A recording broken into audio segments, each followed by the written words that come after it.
Welcome to this video. जैसे कि last video में हमने परसेंटेज कंपोजिशन के ऊपर से एम्पेरिकल फार्मूला ढूंढने का सीखा, ठीक है, और एक न्यूमेरिकल भी हमने किया। वही टॉपिक के बेस के ऊपर हम दूसरे दो न्यूमेरिकल्स देखेंगे। Numericals based on determination of empirical formula by percentage composition.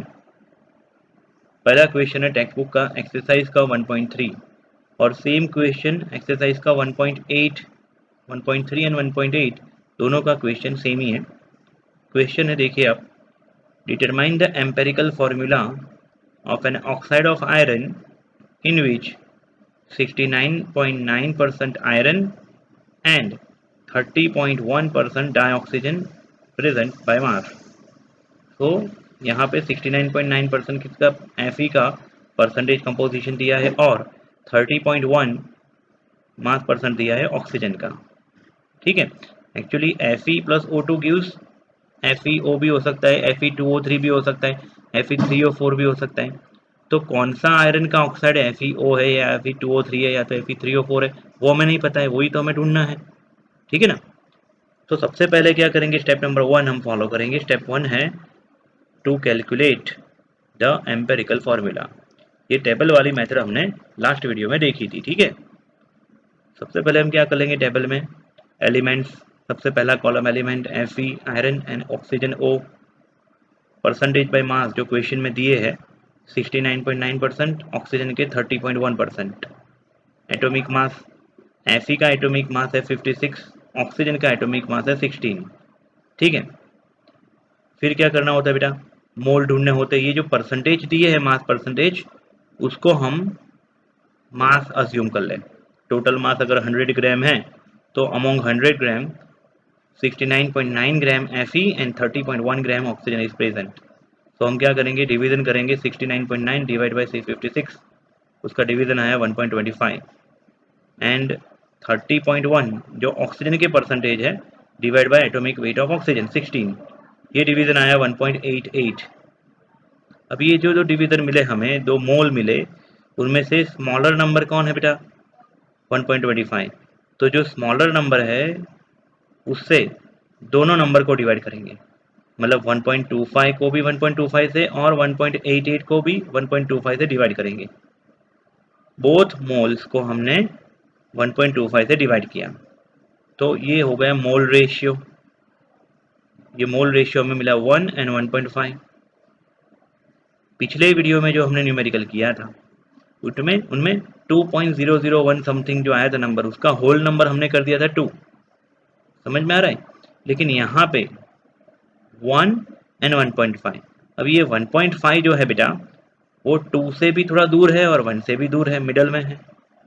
तो हमें इसको अप्रॉक्स 1 या 2 नहीं लेना है, ये 1.5 और 1 दोनों को हम इंटू 2 कर देंगे so that they convert into whole number 2 and 3। समझ में आ रहा है, 2:3 का ही मीनिंग होता है 1:1.5। तो 1:1.5 जो है उसको मैंने होल नंबर में कन्वर्ट कर दिया 2:3 में। आ रही बात समझ में, दोनों को मैंने इसको भी इंटू 2 कर दिया, 1.5 को भी इंटू 2 कर दिया। अब ये जो लास्ट जो 2 एंड 3 मिले ना, Fe के लास्ट में मिला 2, मतलब Fe2 है, ऑक्सीजन 3 है, तो ये Fe2O3 हमें क्या मिला बेटा, एम्पेरिकल फार्मूला।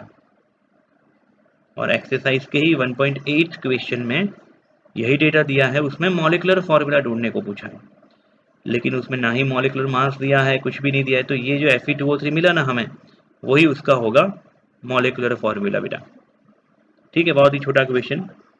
फिर आगे देखते हैं, एक बड़ा क्वेश्चन है, 4 मार्क्स में आ सकता है, 4 या 5 मार्क्स में।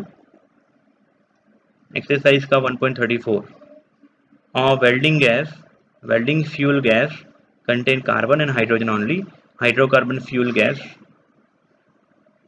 burning a small sample of the gas in oxygen gives 3.38 gram carbon dioxide and 0.690 gram of water H2O and no other product। मतलब यहाँ पे मैंने ब्रैकेट में एक रिएक्शन लिखी है, आपको वो एग्जाम में लिखाने की जरूरत नहीं है, लेकिन समझने के लिए, जैसे कि हाइड्रोकार्बन गैस है CXHY, ये एक्स एंड वाई हमें पता नहीं है, वही तो हमें ढूंढना है। तो हाइड्रोकार्बन गैस, उसका कंबशन करवाया ऑक्सीजन के प्रेजेंस में, प्रोडक्ट मिला CO2H2O। एक्स कार्बन के आइटम्स अगर एक्स है तो यहाँ पे मुझे आगे एक्स करना पड़ेगा। समझो कार्बन के आइटम अगर 2 है, C2H6 ऐसा है, अगर 2 कार्बन आइटम है तो मुझे आगे 2 लगाना पड़ेगा। अगर 6 हाइड्रोजन आइटम है तो आगे मुझे ऑलरेडी 2 तो है ही यहाँ पे H2O में, तो 3 2 6 हो जाएगा। मतलब कि अगर Y हाइड्रोजन है और यहाँ पे राइट हैंड साइड में Y/2 H2O लगाऊंगा तो Y/2 इंटू 2 क्या हो जाएगा, Y हाइड्रोजन। ठीक है, तो ये रिएक्शन आप समझिए। सैंपल, हाइड्रोकार्बन सैंपल हमने कंबस्ट किया, उसमें से 3.38 ग्राम कार्बन डाइऑक्साइड का मास दिया है और 0.690 ग्राम वाटर दिया है। दूसरा डेटा है, a volume of 10 liter gas measured at STP is found to weight 11.6 gram. Calculate empirical formula. दूसरा molecular mass of the gas and third molecular formula. देखिए, सबसे पहली चीज एम्पेरिकल फॉर्मूला के लिए हमें चाहिए परसेंटेज, मास परसेंटेज चाहिए, और परसेंटेज हमें चाहिए होंगे कार्बन के और हाइड्रोजन के। लेकिन यहाँ पे क्वेश्चन थोड़ा ट्विस्टेड है, हमें मास दिया है कार्बन डाइऑक्साइड का एंड वाटर का, तो इसमें ज़्यादा कंफ्यूज होने की ज़रूरत नहीं है। थोड़ा सा सोचिए, यहाँ पे देखिए CO2 में जो भी कार्बन होगा ना, वो कहाँ से आया है, हाइड्रोकार्बन में से। उसी प्रकार H2O का जो हाइड्रोजन है वो कहाँ से आया है, हमारे एलिमेंट में, कंपाउंड में से। तो CO2 में मास ऑफ कार्बन हम ढूंढ लेंगे, H2O में मास ऑफ हाइड्रोजन ढूंढ लेंगे, फिर कार्बन एंड हाइड्रोजन का मास का टोटल करेंगे, वो होगा हमारे कंपाउंड का मास। आप समझ रहे हो? अगेन CO2 में क्या कर लेंगे, मास ऑफ कार्बन ढूंढ लेंगे, H2O में मास ऑफ हाइड्रोजन ढूंढ लेंगे, और फिर ये दोनों का टोटल करेंगे, जो होगा मास ऑफ हमारे कंपाउंड CXHY। ठीक है,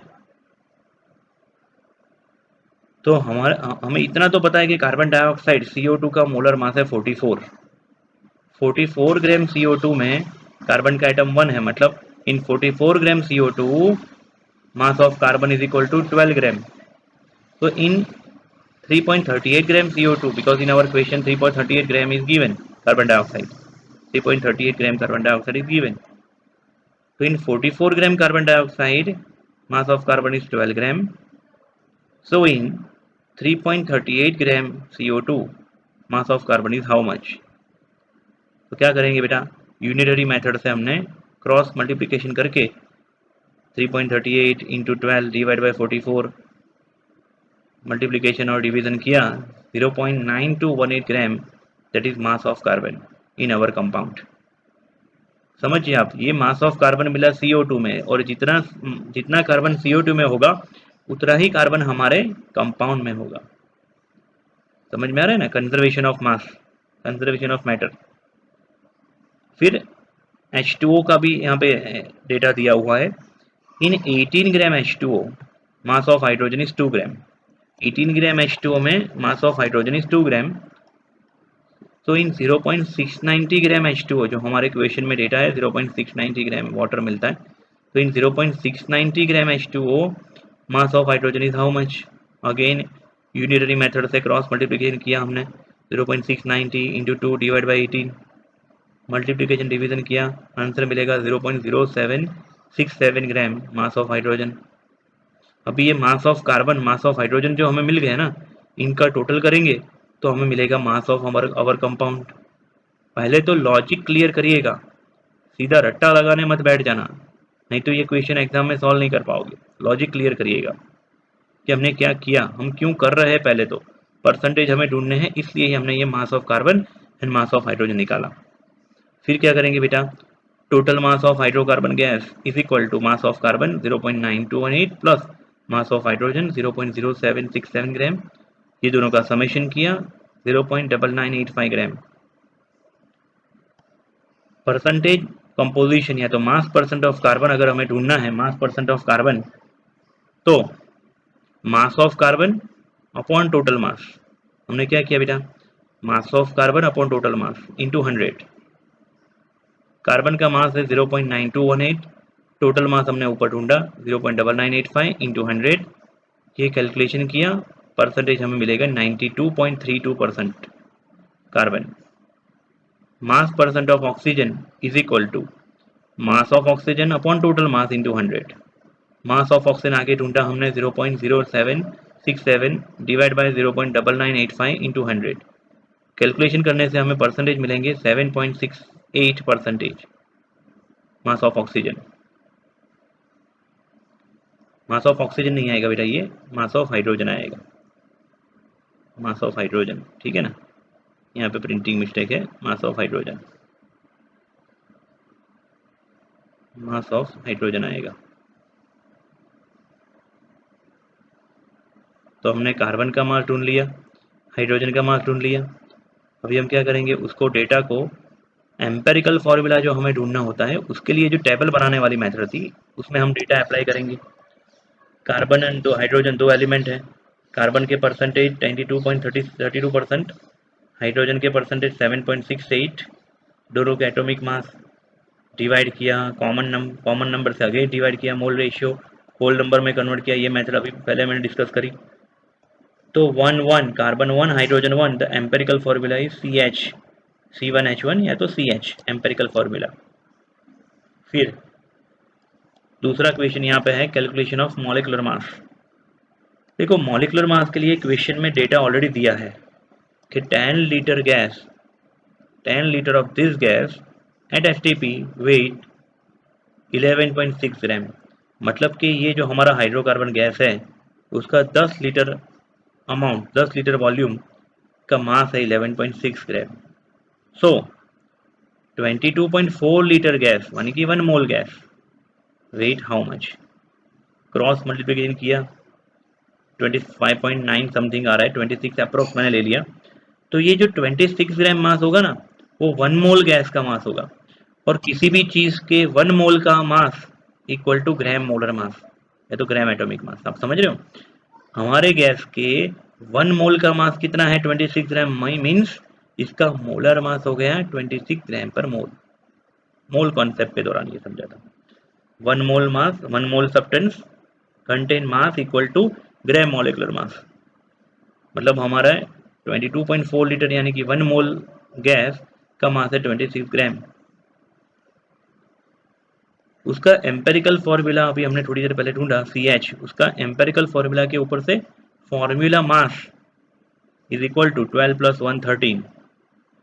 अभी हम क्या करेंगे, कॉमन फैक्टर निकालेंगे n। Common factor n is equal to molar mass upon formula mass 26/13 that equals to 2। Common factor निकला 2 और ये कॉमन फैक्टर n को एम्पेरिकल फॉर्मूला से मल्टीप्लाई करेंगे बेटा CH से, तो C2H2 हमें मिला मॉलिक्यूलर फॉर्मूला। ठीक है, तो ये दो सम जो लास्ट वीडियो के कनेक्टिविटी में ही थे, तो आप खुद से भी एक बार कर लीजिएगा तो लर्न हो जाएगा।